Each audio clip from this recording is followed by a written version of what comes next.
আপনারা যখন মেসেঞ্জারে কারোর সাথে ভিডিও কলে কথা বলেন তখন কিন্তু স্ক্রিনশট দিয়ে ফেলে বা অনেকে স্ক্রিন রেকর্ড করে ফেলে। তো আজকে আমি আপনাদেরকে মেসেঞ্জারে একটা সেটিং দেখে দেবো। আপনারা যদি সেই সেটিংটা করে রাখেন তাহলে কিন্তু কেউ আর আপনাদের ভিডিও কলে কথা বলার সময় স্ক্রিনশট দিতে পারবে না বা স্ক্রিন রেকর্ড করতে পারবে না। তো চলে যাওয়ার কাজে আমি আজকে আপনাদেরকে সেই প্রসেসটা দেখে দেবো। তার জন্য আপনারা ভিডিওটি বেশি বেশি করে শেয়ার করে দিন। তো আমি আপনাদেরকে দেখে দিচ্ছি সরাসরি আমার মোবাইল স্ক্রিনে।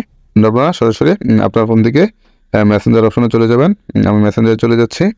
তারপর মেসেঞ্জারের উপরে দেখবেন 3 লাইনের একটা অপশন আছে। বাম পাশে আপনারা 3 লাইন অপশনে একটা ক্লিক করে দেবেন। তারপর আবার উপরে আবার দেখতে পারবেন যে মেসেঞ্জার সেটিং, এই যে সেটিং অপশনে আপনারা এখানে একটা ক্লিক করে দিবেন। তারপর নিচে একটু স্ক্রল করবেন, যে এখানে দেখতে পারবেন আবার প্রাইভেসি অ্যান্ড সেফটি নামে একটা অপশন আছে। এই যে প্রাইভেসি অ্যান্ড সেফটি, আপনারা এই অপশনটাতে একটা ক্লিক করে দিবেন। তারপর এখানে দেখতে পারবেন আরেকটা অপশন ইন্ট টু ইন্ট ইয়ারপেড চ্যাট, আপনারা এই অপশনটাতে একটা ক্লিক করে দিবেন। তারপর আবার এখান থেকে সিকিউরিটি অ্যালার্টে আপনারা একটা ক্লিক করে দিবেন। তারপর আবার ম্যানেজ সিকিউরিটি অ্যালার্ট, আপনারা এই অপশনটাতে একটা ক্লিক করে দিবেন।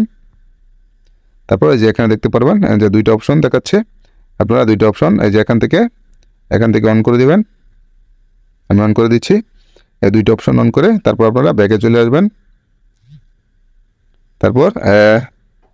তারপর নিচে দেখতে পারবেন আবার সেভ ওয়েবসাইট ব্রাউজিং, আপনারা এই অপশনটাতে একটা ক্লিক করে দিবেন। তারপর আপনারা এখান থেকে এই অপশনটা অফ করে দিবেন। যে এই অপশনটা এখান থেকে অফ করে দিবেন।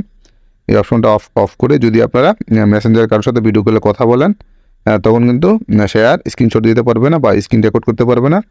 তো আপনারা এই ভিডিওটা বেশি বেশি শেয়ার করে দিন যাতে অন্যরা দেখতে পারে বা জানতে পারে।